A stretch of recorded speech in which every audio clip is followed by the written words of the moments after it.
نوفمبر ولغاية اليوم. طبعا احنا ما خلصنا الجولة الأولى ما شاء الله تبارك الرحمن، وهذا رقم يعتبر من الأرقام الكبيرة، وأعتقد احنا تجاوزنا حتى دول في عدد الحضور الجمهور مثل 1930 و1940 أعتقد، واحنا الآن في مرحلة أولى مش يعني نهاية البطولة. والتوقع أنتم عارفين من حسب الإحصائيات والأرقام وما شابه ذلك أن إن شاء الله راح نتجاوز بأرقام كبيرة الحضور.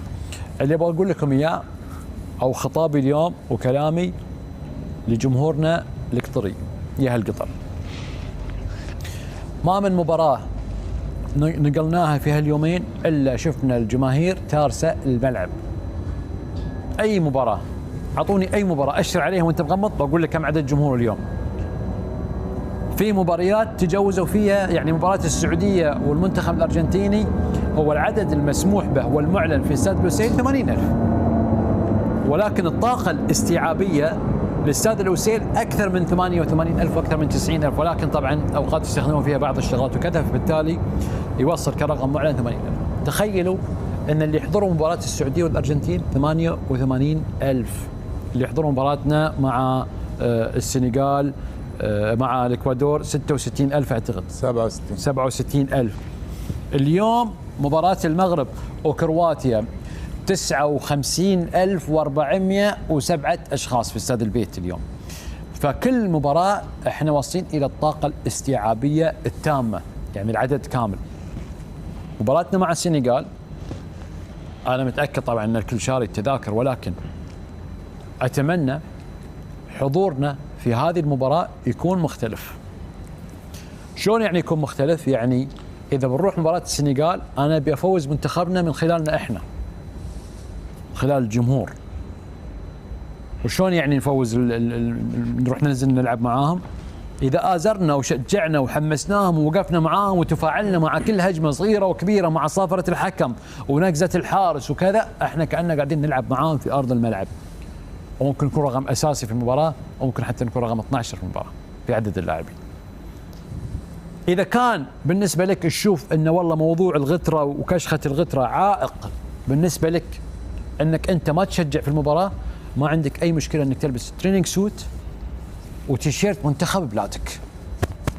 الوطن عند الوطن نوقف كل شيء اسمه مستحى والكشخة وكل حاجة، هذه انساها ما نبيها.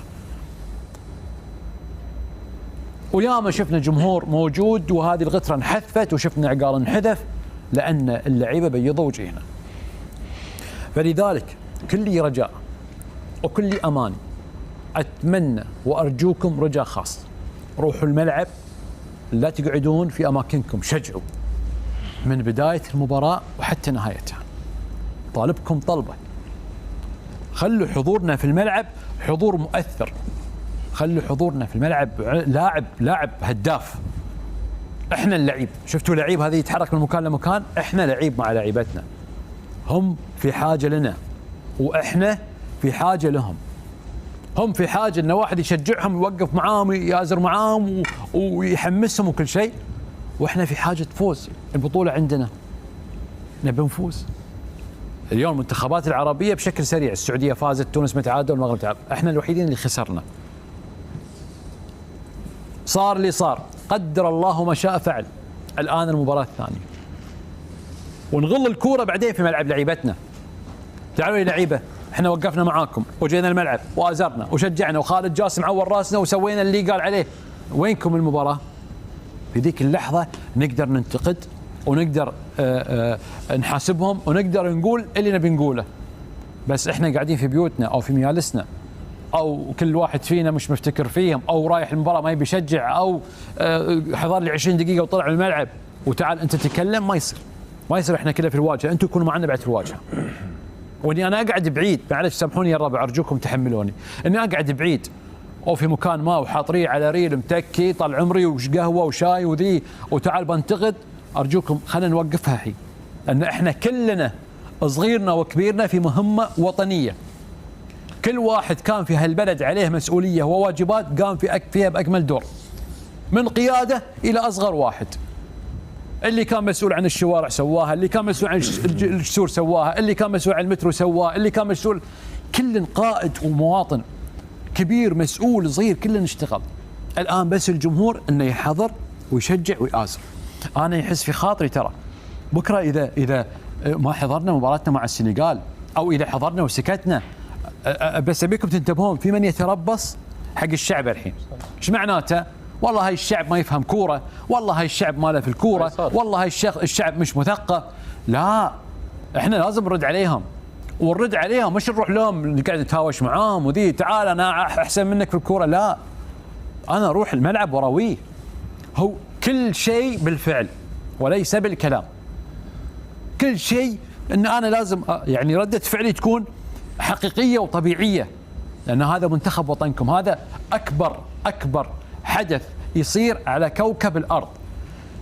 اغلبكم قاعد يشوف بلادكم شلون قاعد تتحرض لحرب شنيعه، قاعد يتصيدون حق كل شيء، اي شيء. الحين لو يمرون صوبنا هني شافوا هالورقه طايحه، ها شوفوا لك طريقك الورقه طايحه في الارض، لهالدرجه. فعشان كذي احنا لازم نقدم اروع الامثله. واللهم لك الحمد، بيض الله وجه الجميع. الرسائل والفيديوهات اللي قاعد تطلع عن قطر واهل قطر، مواطنين ومقيمين وصغير وكبير، من احلى ما يروع، اروع روعه. رجال الامن بيض الله وجيهكم. عجبني ذاك العسكري اللي مسك لي ذاك المشجع وقام يضبط له الغتره، وعجبني ذاك المواطن وذاك المراسل. كل يحاول انه يقوم بدور معين، واي دور انت تقوم به فيما يخص نقل ثقافه اهل قطر والقطريين من عادات ومن تقاليد ومن موروث، هذا شيء طيب ومحمود. ولا حتى ان انا اللي اعلمكم، ولكن انا اذكركم، انا اقول لكم يا الربع ويا اخواني، البطوله على ارضنا. اذا ما نروح نشجع مشكله. والله يا اخي المنتخب ما يشد في الظهر، يا اخي روح واحضر، شجع عقب ما تخلص ويصفر الحكم في ذيك اللحظه قول اللي في قلبك. لما تخلص البطوله عندنا 3 مباريات، راحت مباراه من الاكوادور، قدامنا السنغال، وقدامنا المنتخب الهولندي. الان كنا نقول المنتخب السعودي صعب انه يفوز على منتخب الارجنتين، فاز عليهم والجمهور السعودي موجود في الملعب فوق ال70,000 ولا 75,000 اللي حاضرين سعوديين جايين من بلادهم تعنوا، اللي جاي بسياره واللي جاي في باص واللي جاي في طياره واللي جاي ترانزيت جاو. الهولنديين موجودين، البلجيكان موجودين، الاكوادوريين موجودين، السنغاليين من افريقيا جون لهني، المكسيك، كندا. شوف الجمهور. امريكا ثاني اكثر دوله اشترت تذاكر في البطوله، واحنا يا هالقطر قاعدين نتفرج. لا ترضونها، لا ترضون على بلادكم يا جماعه الخير. بيطلع لي الحين واحد يقول لي في الكوره، نعم في الكوره فوق ال3 ما ادري 4 ما ادري 5 مليار اللي شافوكم يا هالقطر. انتبه على الرقم، 5000 مليون شخص تابع قطر وسمع عن قطر وتكلم عن قطر وتابع قطر خلال هالكم من يوم بس. تقول لي كوره؟ هذه كوره، هذه ترى الكوره مصيبه عند دول مو مصدقه ان البطوله صايره عندك. شوفوا شلون قاعد يشتغلون عليك يوميا، ضرب وانت قاعد ترد عليهم. ردك جميل، ردك عملي مش بالكلام، ردك عملي. مواطنينهم عندك قاعد يشوفون الوضع وقاعد ينقلون وقاعد يتكلمون وقاعد يقولون والله هذه الدولة تتكلمون عنها في الشرق الأوسط بالعكس دولة نظيفة ودولة حلوة وشعب مسالم وعندهم أماكن حلوة وعندهم كل شيء. حاولوا يشوهوننا فيه ما أقدر، فبيتيدون تصيدون يمين يسار. فلا، ليش نعطيهم فرصة؟ وبعدين خلي موضوع الفرصة لا نلتفت لهم. أنا أحب أني أنا دائما أشتغل في نفسي وعلي من نفسي. فإذا أنا علي من نفسي لا، أنا لازم أروح المباراة، وإذا رحت أشجع. أرجوكم خالد، أرجوكم نروح المباراة ونشجع ونآزر ونكون يد واحدة. وأبي أقول حق اللعيبة أنا معاكم، ولعيبتنا اللي عندنا لكم رسالة، وأرجو أن هذه الرسالة توصلكم. تحملوا المسؤولية اللي عليكم. هذا وطن لازم نستشعر فيه ونحس أن ورانا الشعب محتاج فوز منكم ومحتاج ابتسامة. كل اشتغل وعمل. كاس العالم جابوا لنا عندك، قالوا لك تفضل هذه كاس العالم عندك. الآن سوي اللي عليك، سوي اللي عليك، العب، قاتل، استذبح، استبسل. أنا بشوفك دم. أنا بقول لعيبتي فيهم روح قتالية ولا صارت ولا استوت. تحركوا في الملعب، تحركوا. احنا كنا ننتظر منكم فوز. انتوا لو فزتوا احنا كنا بنصير ميانين، بنطلع بنروح الكرنيش بنجيكم لاماكنكم بنحبكم فوق راسكم. بس فوزوا يا اخي. حتى لو ما تبي تفوز العب، قاتل، استبسل، العب برجوله وقتال. احنا نثق فيكم. انا عن نفسي كانسان كمذيع رياضي اثق في قدراتك واثق انك انت قادر، بس طبخ في الملعب، العب. ما عجبتوني في مباراه الاكوادور نهائيا. اطلاقا، خربتوا عليه حفل الافتتاح، لكن الان ردوا لي اياها، وردوها حق الشعب، وردوها حق المسؤول، وردوها حق الطفل، وردوها حق الكبير، ردوها حق كل شخص حاول انه يقلل من شانكم في خلال الفتره الماضيه. نبي نشوف رجال يلعبون في الملعب، قاتلوا استذبحوا، لا توقفون 90 دقيقه تلعبون تحرثون الارض حراث.